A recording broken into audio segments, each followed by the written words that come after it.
Jésus et Louisa ensemble. Le testament d'amour.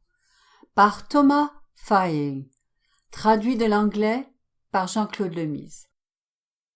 Ce que Jésus dit de lui-même, de Louisa et de leur rôle dans les écrits. Jésus dit à Louisa qu'il ne l'avait jamais laissée seule dans son travail, qu'il avait en fait travaillé plus qu'elle et que sans lui, elle ne pouvait rien faire. Un jour, alors que Louisa était inquiète à propos des écrits, parce que des prêtres les avaient emportés dans une autre ville pour les revoir, Jésus lui dit de ne pas s'inquiéter, parce que c'est à lui que ces écrits appartenaient, et non à elle. Il l'assura qu'il ne permettrait pas que quelque chose leur arrive, et qu'il les défendrait. Il ajouta que tous ceux qui les recevaient avec bonne volonté y trouveraient sa chaîne de lumière et d'amour pour l'humanité. Jésus dit qu'il avait déversé son amour dans ses écrits et en parlait comme de l'expression des folies, du délire et des excès de son amour pour gagner les créatures, les faire revenir dans ses bras et connaître combien il les aime. Il poursuivit en disant que quiconque lirait ses écrits, avec l'intention de trouver la vérité, sentirait ses flammes d'amour et, transformé en amour, l'aimerait davantage. Mais il voulait aussi que l'on sache que ces vérités produisent deux effets opposés. Pour ceux qui sont disposés, ils sont lumière pour leur intelligence et donnent la vie de sainteté. Pour ceux qui ne sont pas disposés, ces vérités produisent un aveuglement en les privant du bien qu'elles contiennent. Jésus rappela à Louisa qu'il tenait plus qu'elle à ses écrits, parce qu'ils étaient les siens. Il lui dit qu'une seule vérité sur son fiat est une vie qu'il voulait donner aux créatures. Jésus dit à Louisa que ses écrits lui coûtèrent sa propre volonté, qui les a fait entrer comme principe de vie. Il dit qu'il pouvait les appeler le testament de l'amour, que sa volonté porte aux créatures et que seuls des cœurs de pierre pouvaient ne pas être pris de compassion et ne pas ressentir le besoin d'un si grand bien. Il ajouta que ces écrits sont pleins de vie divine et ne peuvent être détruits. Tenter de les détruire serait comme essayer de détruire le ciel. Il dit qu'il pouvait appeler les écrits du livre du ciel une création nouvelle, vivante et parlante, la dernière manifestation de son amour pour la race humaine. Jésus dit à Louisa, à propos de ses écrits, que son intérêt était seul en cause et de s'en remettre à lui en toutes choses. Il ajouta que ses écrits lui avaient trop coûté, autant que lui-même, et qu'il ne permettrait pas qu'un seul mot en soit perdu. Un jour, Jésus encouragea Louisa, lui disant combien il était heureux lorsqu'elle écrivait. Il dit que pour chaque mot qu'elle écrivait, il lui donnerait un baiser, la prendrait dans ses bras et lui accorderait une vie divine en cadeau. Il voulait qu'elle sache pourquoi il pensait cela. Il lui dit qu'il voyait la vie de l'amour éternel inscrite dans ses écrits, que pendant 6000 ans, cet amour avait été réprimé, et qu'il pouvait maintenant laisser éclater et libérer les flammes de la Sainte Trinité en faisant connaître combien les trois personnes divines aimaient l'humanité, au point de vouloir lui donner leur propre volonté comme vie. Jésus expliqua un jour à Louisa ce qu'il avait fait avec Adam, avant le péché originel, et comment, avec elle, il sentait un irrésistible besoin de reprendre toutes les conversations qu'il avait eues avec Adam. et de donner à Louisa les grâces et les enseignements qu'il aurait donnés à Adam si celui-ci ne s'était pas retiré de la divine volonté. Jésus ajouta que le péché d'Adam avait réduit Jésus au silence et qu'après 6000 ans, il éprouvait le besoin extrême de reprendre son discours avec la créature sur le royaume de la volonté de son Père. Il y eut un moment où Jésus, très animé, se lamentait à Louisa, qu'il avait créé l'homme pour avoir quelqu'un à qui parler. Et cet homme devait posséder la divine volonté afin de le comprendre. Il dit à Louisa que le rejet d'Adam rendait Dieu taciturne, et il lui dit quelle peine pouvait lui causer un amour tant réprimé. Jésus demanda un jour à Louisa si elle pensait que c'était elle qui écrivait.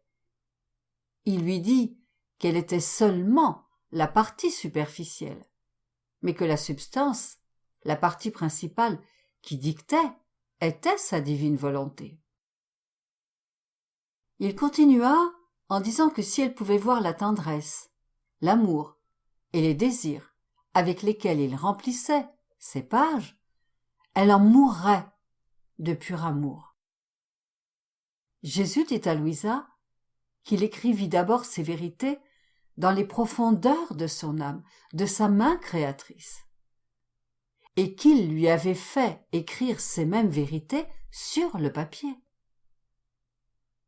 Il ajouta qu'il y avait plus de vérités écrites dans son âme que sur le papier. Jésus dit un jour à Louisa qu'il ne pouvait pas, en ces temps-ci, accorder une grâce plus grande que de transmettre aux créatures, par l'entremise de Louisa, les caractères de la patrie céleste qui apporteraient la vie du ciel avec eux.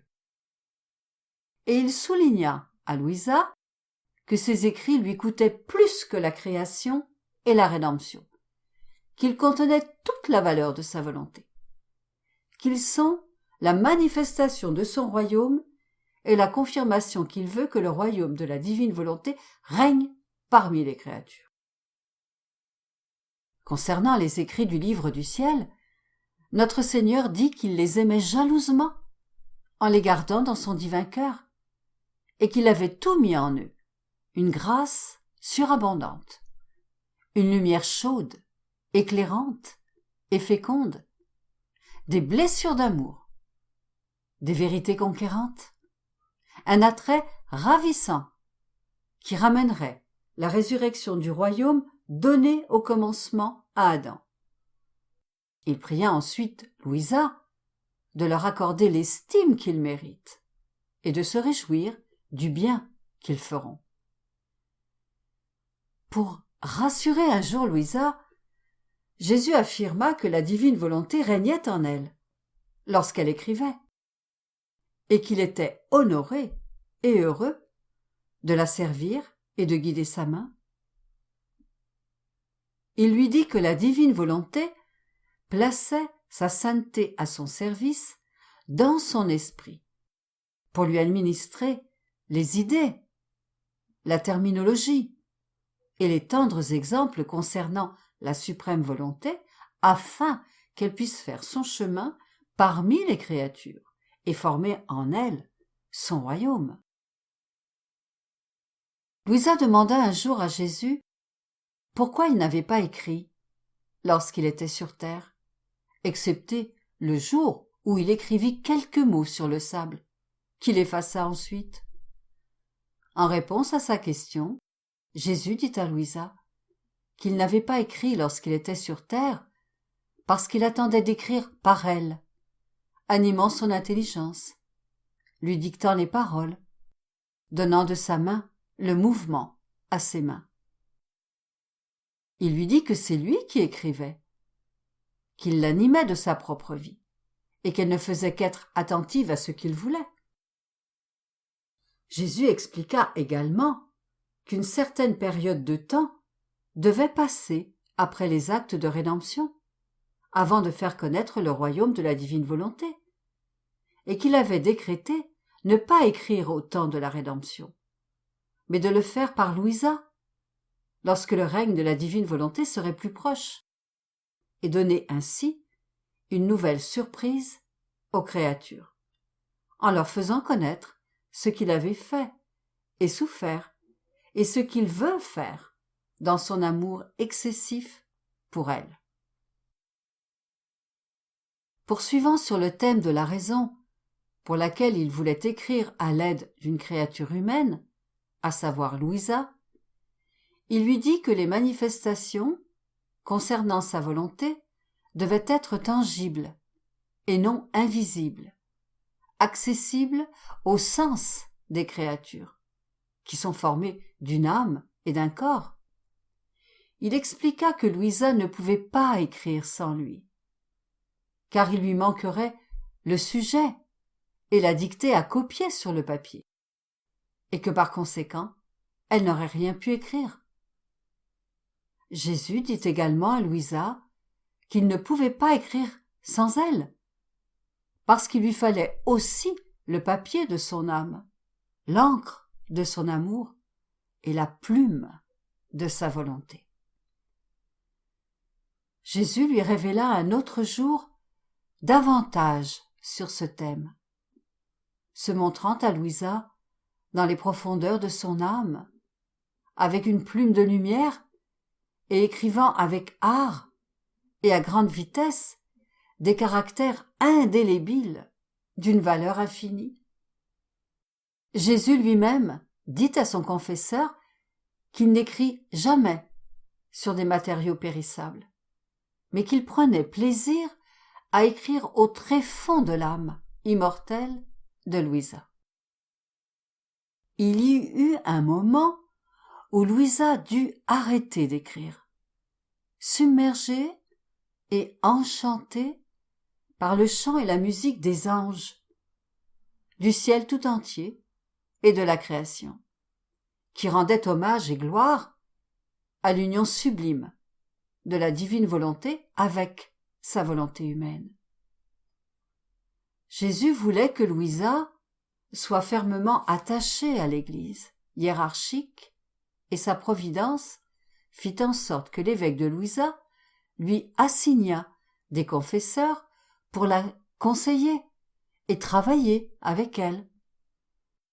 Un de ces confesseurs fut saint Annibal Maria di Francia. Jésus parla un jour à saint Annibal du grand devoir qu'il avait concernant les écrits de Louisa.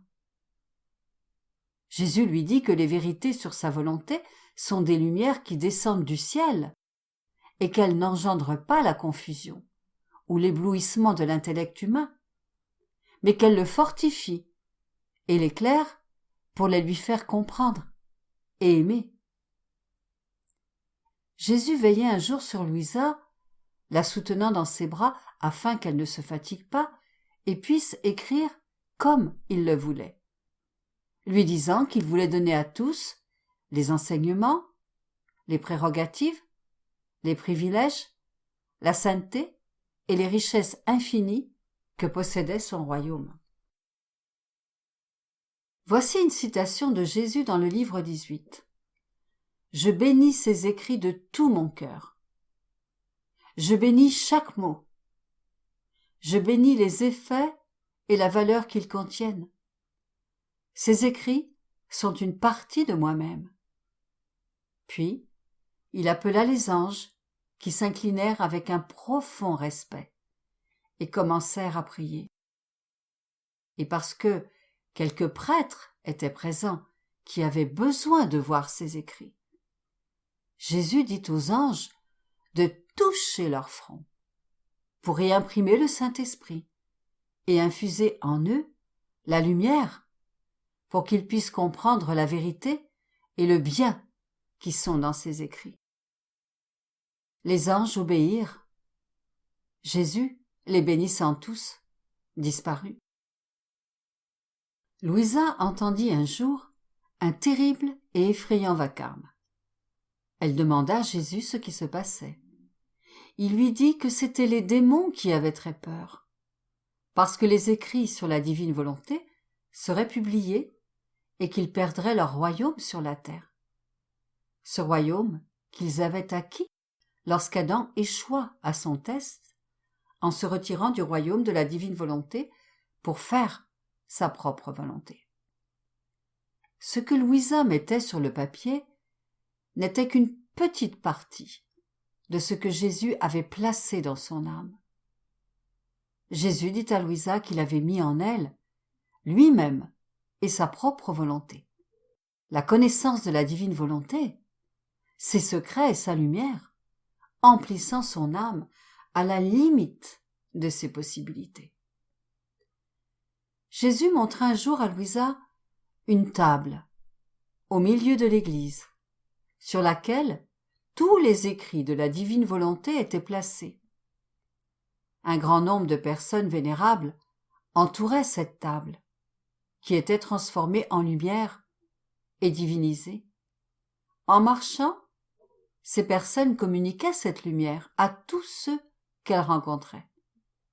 Puis, Jésus ajouta : « Tu verras ce grand bien du ciel lorsque l'Église recevra cette céleste nourriture, qui la renforcera et la fera se lever à nouveau en plein triomphe. » Une autre fois, Jésus dit à Louisa : « Dans ma conscience universelle, je vois que ces écrits seront pour l'Église comme un nouveau soleil qui se lèvera en son sein, et les hommes, attirés par sa lumière radieuse, s'efforceront de se transformer en cette lumière pour être spiritualisés et divinisés, et renouvelant ainsi l'Église, ils transformeront la face de la terre. » Louisa écrivait un jour des vérités que Jésus lui communiquait, et elle se disait qu'il y avait un certain temps depuis que Jésus lui avait parlé directement de la divine volonté.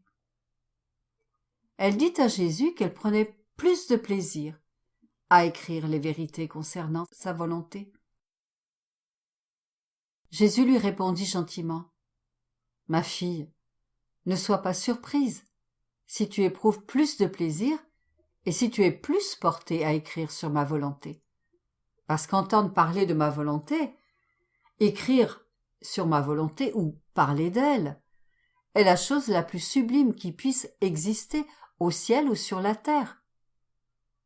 C'est ce qui me glorifie le plus et qui contient tout ensemble. Toute chose bonne et toute sainteté. Les autres vérités contiennent chacune leur propre bien distincte. On les boit et on les avale une par une. On monte une marche à la fois. Elles s'adaptent à la manière humaine. Par contre, dans ma volonté, l'âme s'adapte elle-même à la manière divine. Elle n'avale plus des gorgées, mais des océans. Elle ne monte plus pas à pas, mais ses ailes l'emportent en un clin d'œil au ciel. Oh, ma volonté, simplement l'entendre de toi m'apporte tant de joie et de douceur. L'amour divin recherche une divine réciprocité. Lorsque les personnes de la Trinité éternelle décidèrent et décrétèrent entre elles de satisfaire leur nature d'amour divin même en dehors d'elles-mêmes, elles voulurent amener à l'existence, à partir de rien, un être en qui elles pourraient se décharger de leur amour et partager ce qu'elles sont et ce qu'elles ont. Elles désiraient avec ardeur recevoir en retour une réciprocité divine, un compagnon, un enfant légitime, quelqu'un qui pourrait les comprendre, converser avec elles sur des choses divines et les aimer de la même manière qu'elles aimaient. Pour satisfaire ce vif désir, les trois personnes éternelles ont voulu établir un plan qu'elles ont mis en œuvre. Elles accomplirent cet immense prodige en créant le premier être humain qu'elles nommèrent Adam, le dotant du plus grand don qu'un Dieu puisse accorder. que le royaume de la volonté du Père règne en Adam et son épouse Ève.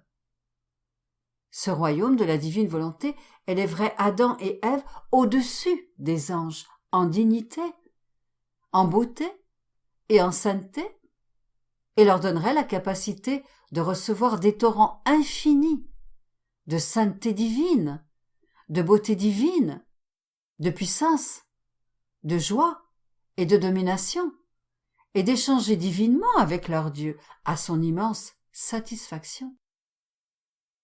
Quel Dieu merveilleux! Tout se passa ainsi. Et il y eut la chute d'Adam. Ce que Louisa dit d'elle-même et de son rôle dans les écrits. Quelques jours avant son 34e anniversaire de naissance, Louisa commença à écrire. Ses écrits durèrent 40 années et remplirent 36 volumes, au milieu d'incroyables souffrances, confinée au lit. Notons que son premier livre serait intitulé Livre 11, mais que son confesseur lui demanda plus tard d'écrire ses expériences avec Jésus de 17 à 34 ans. C'est ce travail qui constitua le livre 1. Sur l'ordre du confesseur, je commence à écrire ce qui se passe entre notre Seigneur et moi, jour après jour.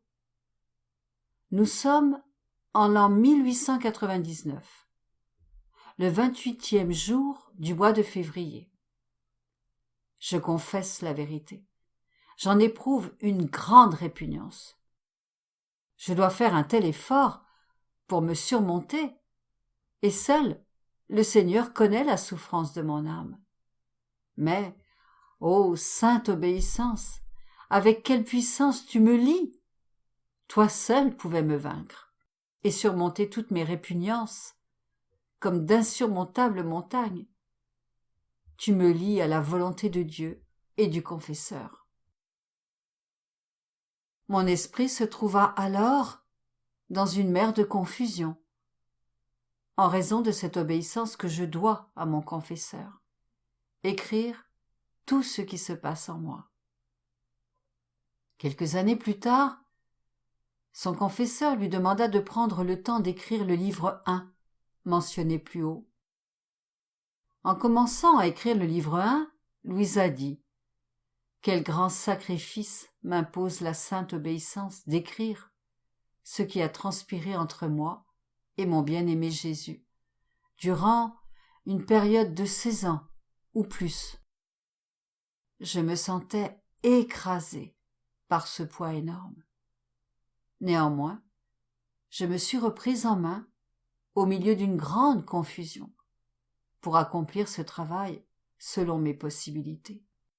J'ai foi en Jésus, mon époux bien-aimé, pour qu'il puisse rendre la chose supportable.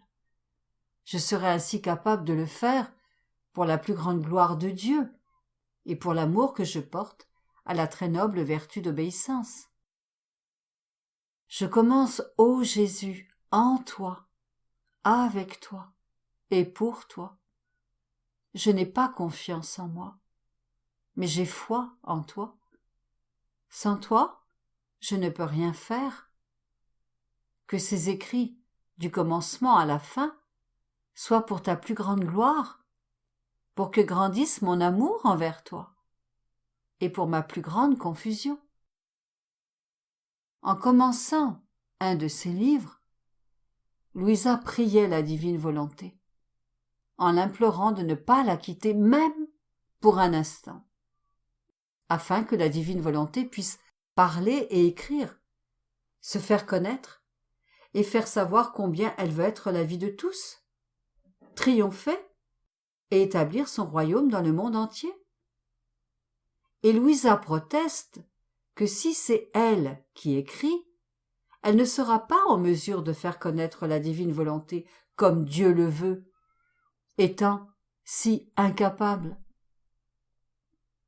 Dans un autre livre, Louisa fait une demande semblable à Jésus. en lui disant que la tâche d'écrire sur la divine volonté est entièrement sienne et qu'elle ne fera que permettre à sa main d'être guidée par Jésus en faisant très attention à ses paroles.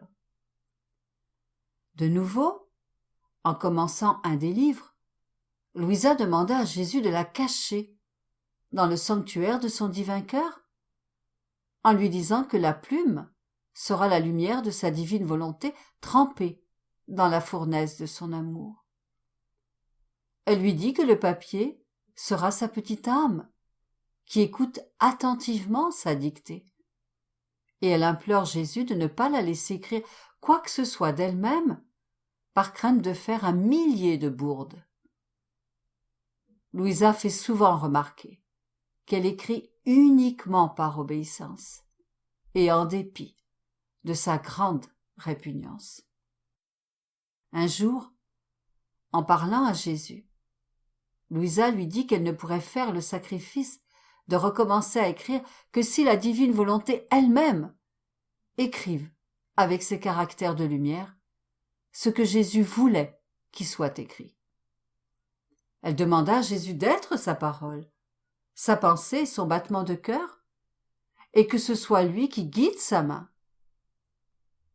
Lors d'une autre requête similaire, Louisa exprime son besoin pressant que Jésus la tienne dans ses bras et la guide de sa main, lui donnant les paroles, les pensées, la lumière et l'amour de sa volonté elle-même.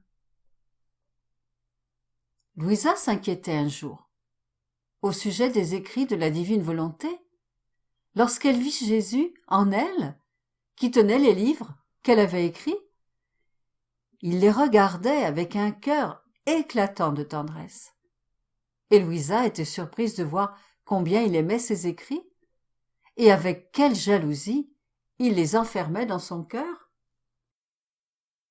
Il y eut un temps où le confesseur de Louisa prit ses manuscrits un moment, et elle fut incapable de les réviser pour s'assurer qu'elle avait écrit fidèlement ce que Jésus lui avait communiqué. Jésus lui dit de ne pas s'inquiéter, mais de regarder dans son âme, où tout était écrit. Louisa regarda en elle-même et vit que Jésus avait écrit dans son âme, même les mots qu'elle avait négligé d'écrire. Il semble que Louisa ait écrit plus tard les mots qu'elle avait négligé d'écrire.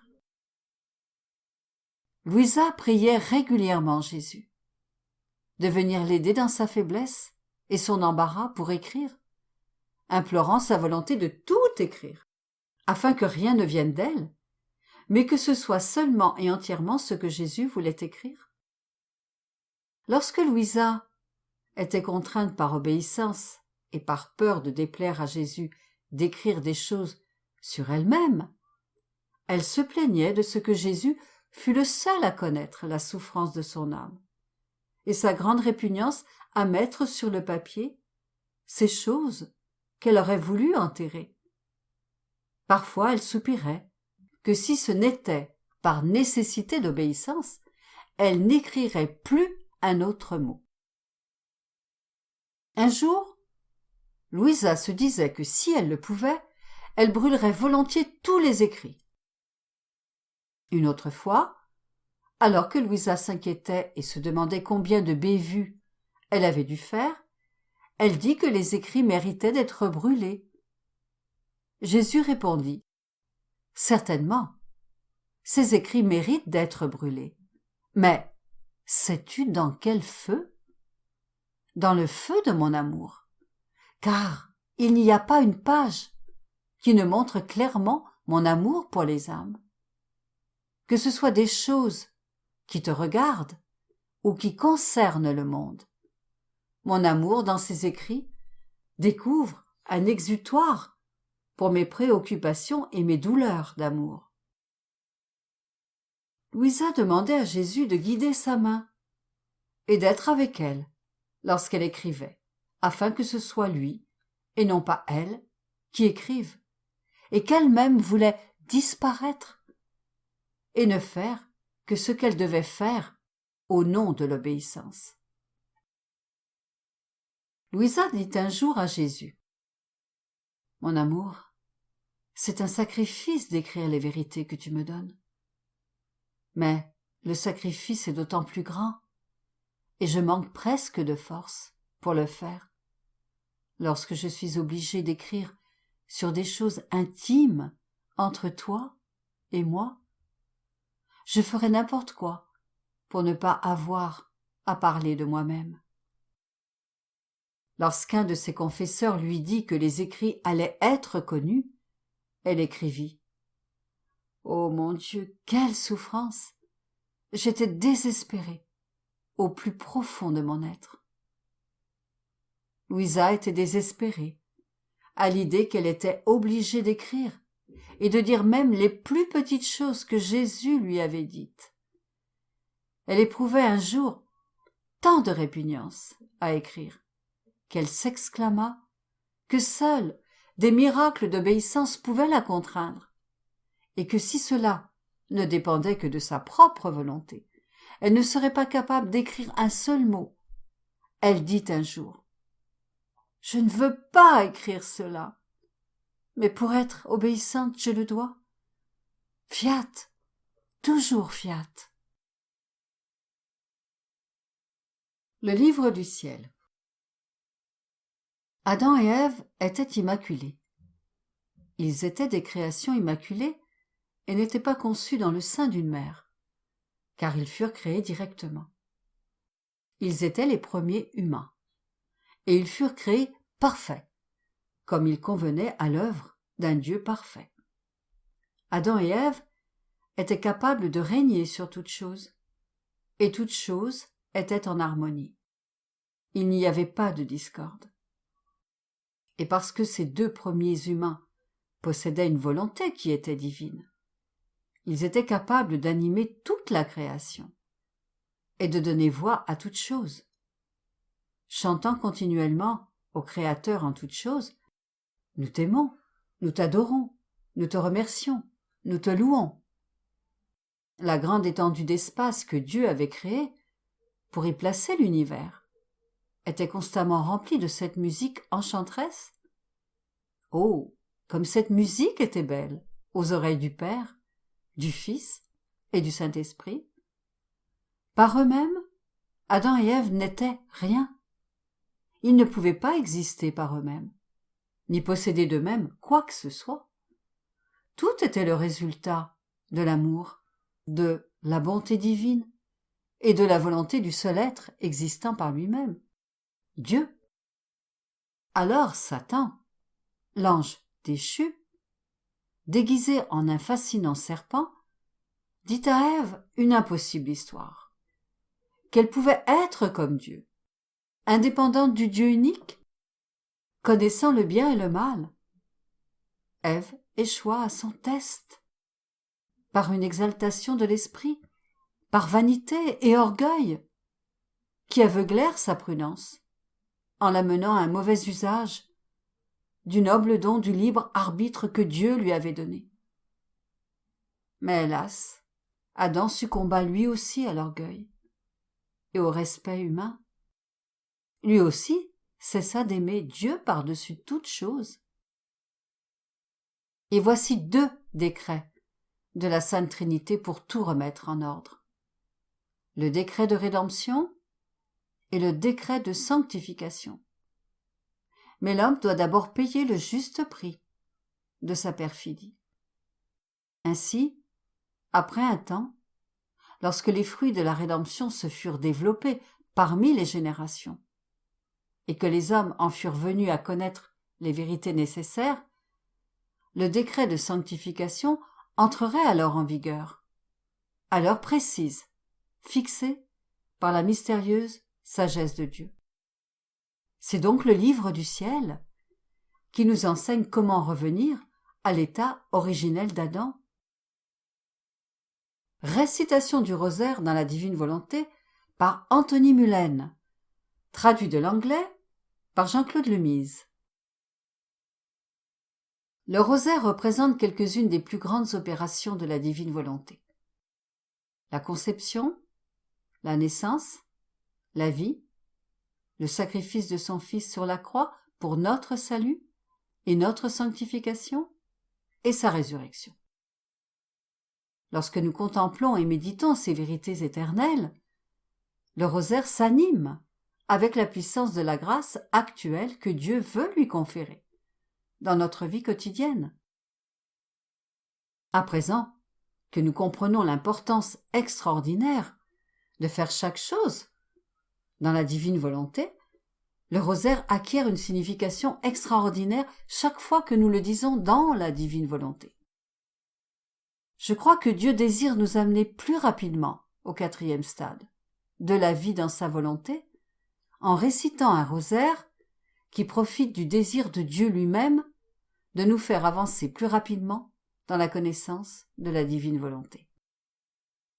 Le désir de Dieu nous fait grandir dans la connaissance et le désir de la divine volonté parce que nous avons été fidèles et attentifs à la divine volonté avec le désir même de Dieu.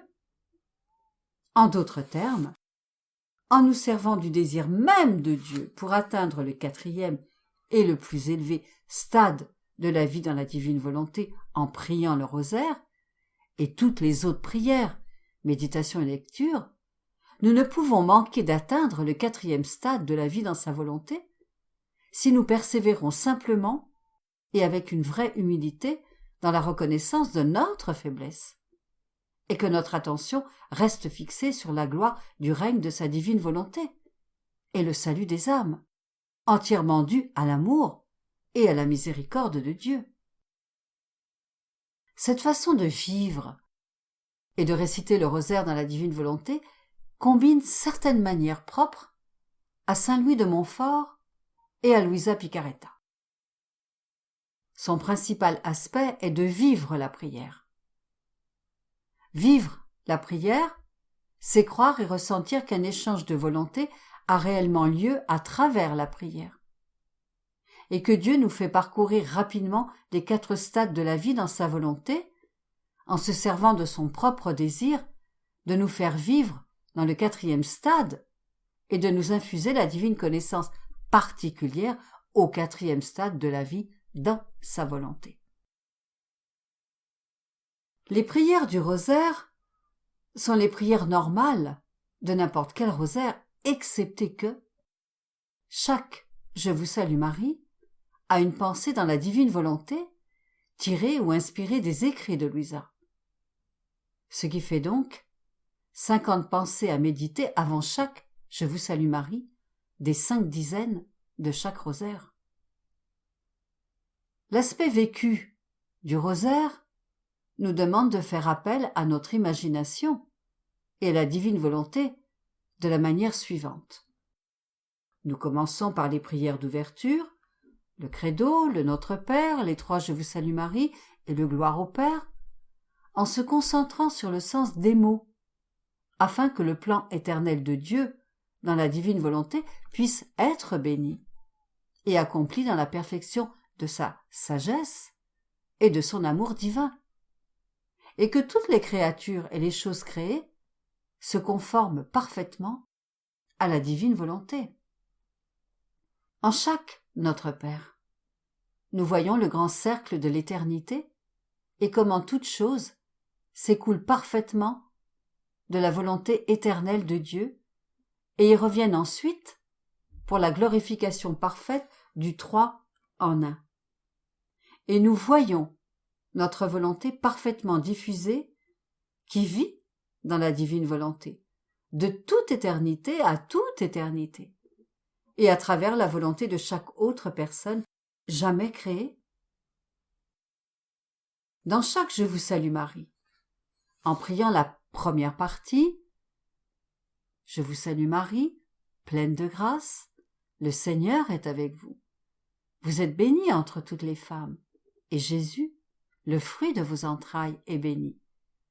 Nous imaginons ce qui suit. Premièrement, nous voyons notre volonté représentée par notre cœur. Nous le sortons de notre être et nous le présentons sur un lit de roses blanches, sans épines, à la sainte et immaculée Mère de Dieu, qui est aussi notre mère. Assise sur son magnifique trône et descendue du ciel sur la terre.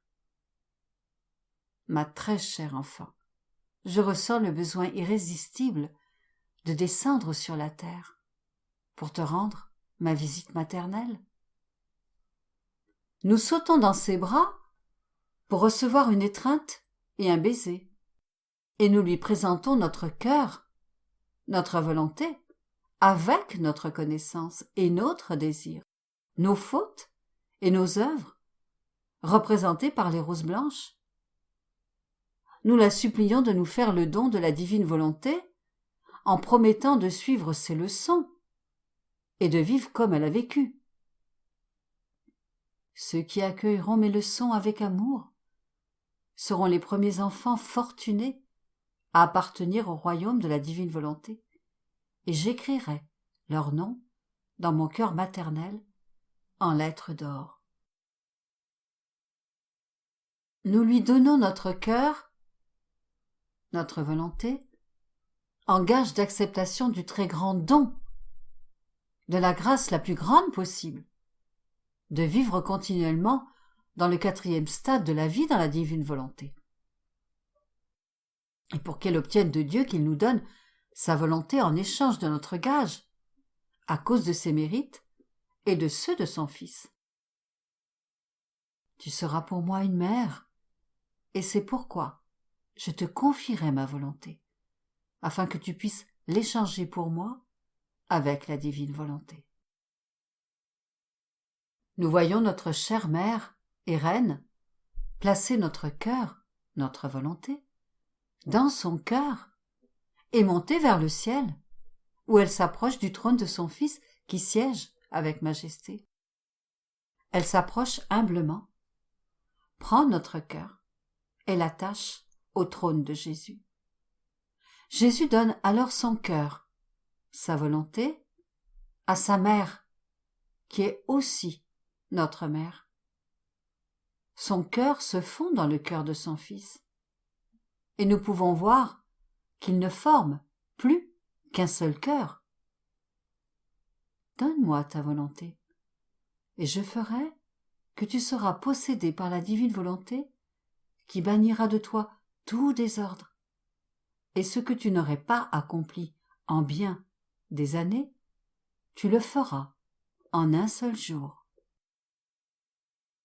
En terminant le « Je vous salue Marie », Sainte Marie, Mère de Dieu, priez pour nous pauvres pécheurs, maintenant et à l'heure de notre mort.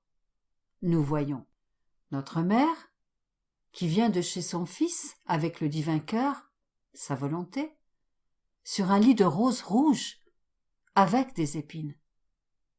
Elle est accompagnée par son époux, le Saint-Esprit. Ils attendent notre fiat. Combien je veux voir mon enfant, possédant comme moi toutes choses.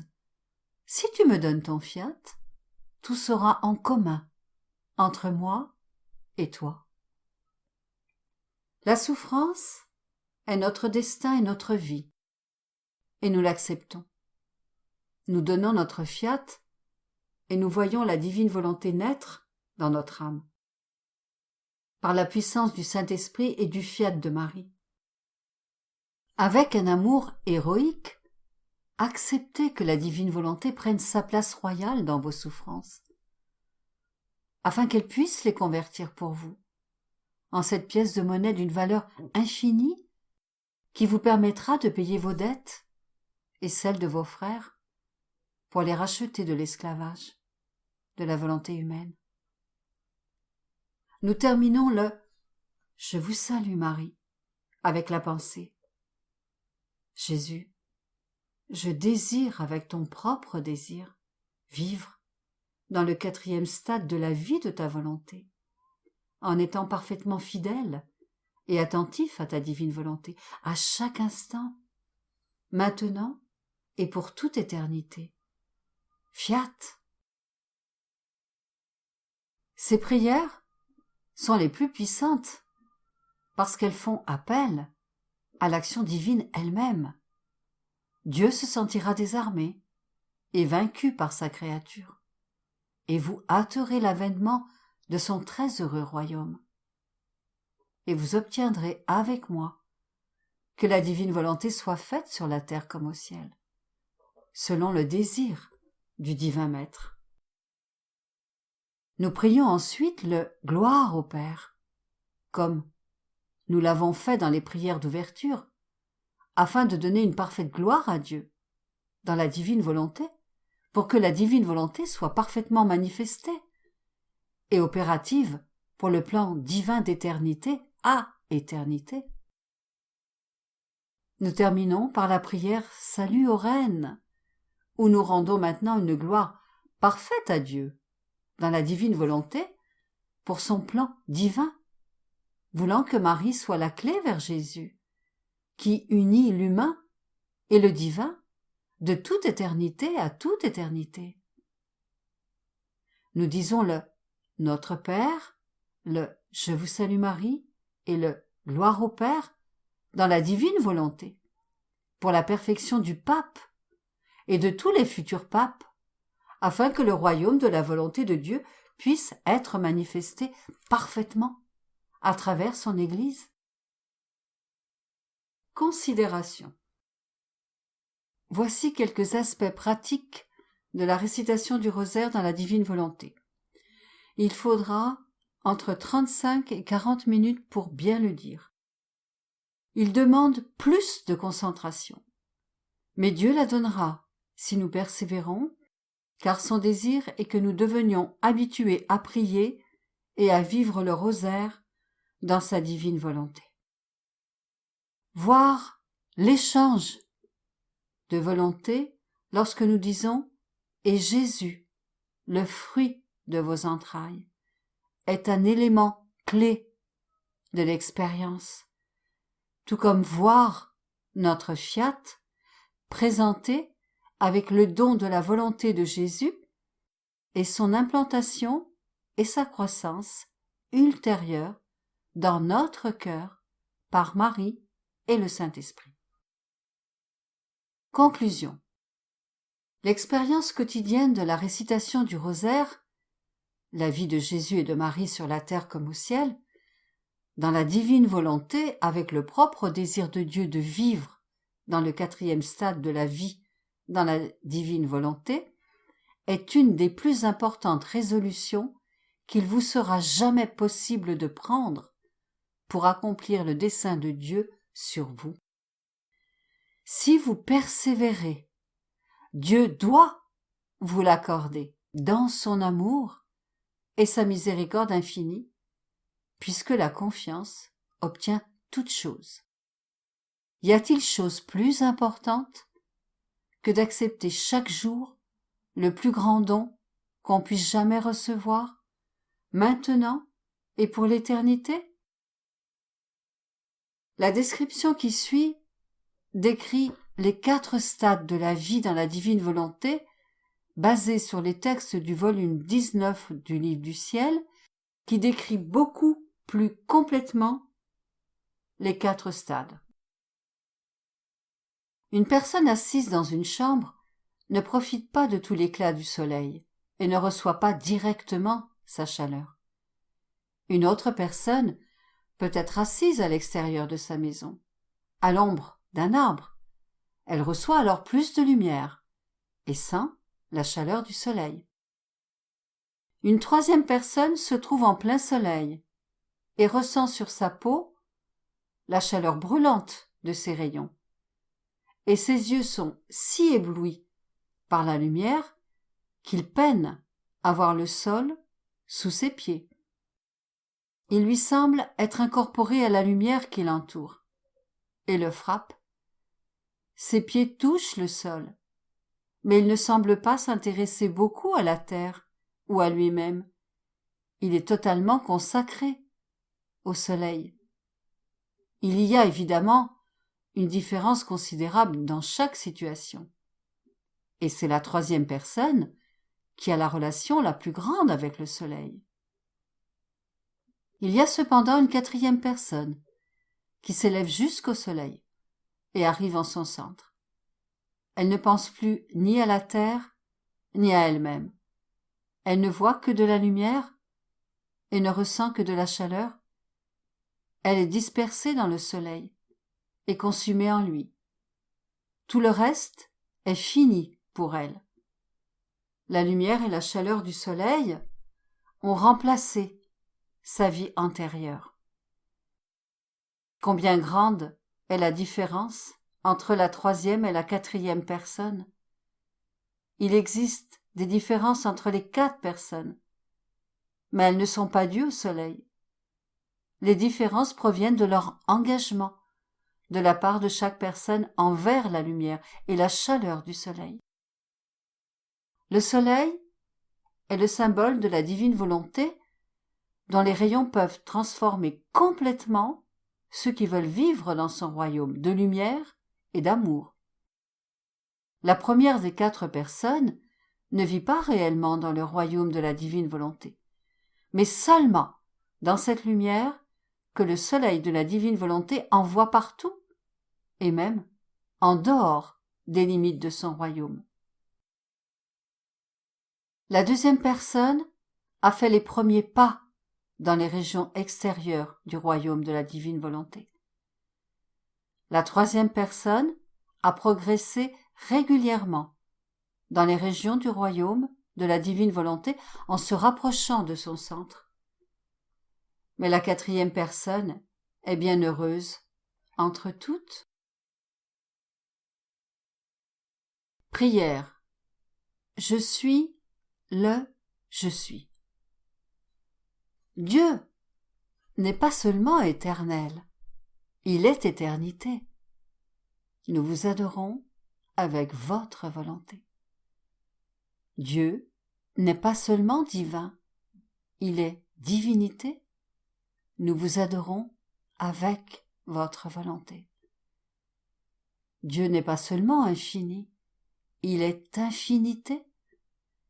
Nous vous adorons avec votre volonté. Dieu n'est pas seulement immense, il est immensité. Nous vous adorons avec votre volonté. Dieu n'a pas seulement existence, il est existence. Nous vous adorons avec votre volonté. Dieu n'est pas seulement puissant, il est puissance. Nous vous adorons avec votre volonté. Dieu n'est pas seulement sage, il est sagesse. Nous vous adorons avec votre volonté. Dieu n'est pas seulement aimant, il est amour. Nous vous adorons avec votre volonté. Dieu n'est pas seulement un, il est unité. Nous vous adorons avec votre volonté. Dieu n'est pas seulement spirituel, il est esprit. Nous vous adorons avec votre volonté. Dieu n'est pas seulement actif, il est action. Nous vous adorons avec votre volonté. Dieu n'est pas seulement volontaire, il est volonté. Nous vous adorons avec votre volonté. Dieu n'est pas seulement vivant, il est vie. Nous vous adorons avec votre volonté. Dieu n'est pas seulement beau, il est beauté. Nous vous adorons avec votre volonté. Dieu n'est pas seulement saint, il est sainteté. Nous vous adorons avec votre volonté. Dieu n'est pas seulement bon, il est bonté. Nous vous adorons avec votre volonté. Dieu n'est pas seulement ordonné, il est ordre. Nous vous adorons avec votre volonté. Dieu n'est pas seulement créatif, il est créateur. Nous vous adorons avec votre volonté. Dieu n'est pas seulement paternel, il est Père. Nous vous adorons avec votre volonté. Dieu n'est pas seulement juste, il est justice, gloire et adoration à notre Dieu. Dieu n'est pas seulement miséricorde, il est miséricorde. Gloire et adoration à notre Dieu. Dieu n'est pas seulement intelligent, il est intelligence. Gloire et adoration à notre Dieu. Dieu n'est pas seulement libre, il est liberté. Gloire et adoration à notre Dieu. Gloire, adoration et louange à la Sainte Trinité.